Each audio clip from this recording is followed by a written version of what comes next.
frères et sœurs, amis dans le Seigneur. Aujourd'hui, nous sommes le Saint Sabbat de l'Éternel et c'est un jour béni.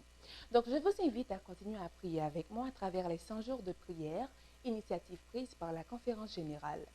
Aujourd'hui, c'est le jour 37 et le titre de la méditation pour aujourd'hui, c'est la foi à l'épreuve du feu.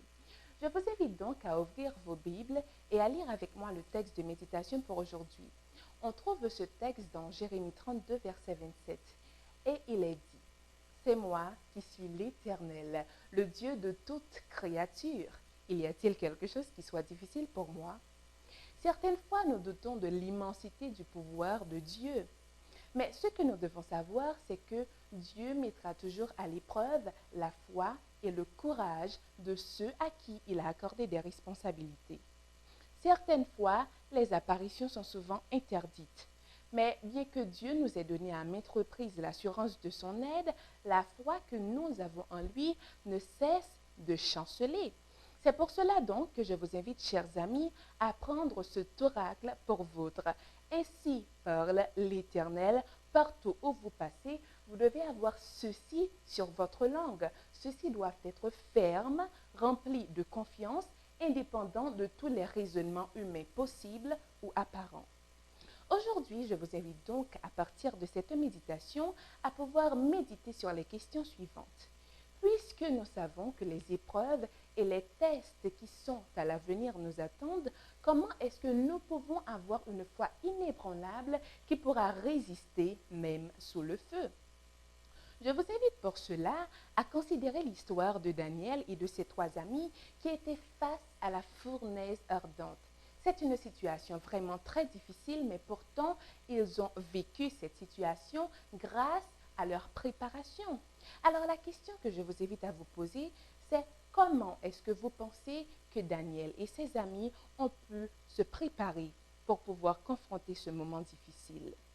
Pendant cette période où tant de gens doivent rester à la maison, des rapports arrivent sur la façon dont Dieu ouvre des opportunités à ces personnes, des opportunités incroyables d'évangélisation en ligne et d'autres activités de sensibilisation. C'est ainsi que nous trouvons l'évangéliste Costa Robert qui a produit un certain nombre de réunions d'évangélisation en ligne et heureusement Dieu lui a béni, il a pu avoir 245 000 visiteurs. C'est également le cas de John Bradshaw qui lui a pu compter des dizaines de milliers de personnes qui lui ont visité lors de sa série de conférences. Aujourd'hui, je vous invite, chers amis, à prier. Nous allons prier pour les professionnels de santé qui luttent contre le Covid-19, mais malheureusement, on ne peut pas encore trouver des remèdes. Je vous invite également de manière à prier pour les décideurs politiques qui doivent prendre des décisions importantes pendant ce moment de lock-out. Je vous invite à prier pour une approche équilibrée qui tienne contre la sécurité sanitaire des citoyens ainsi que de l'économie.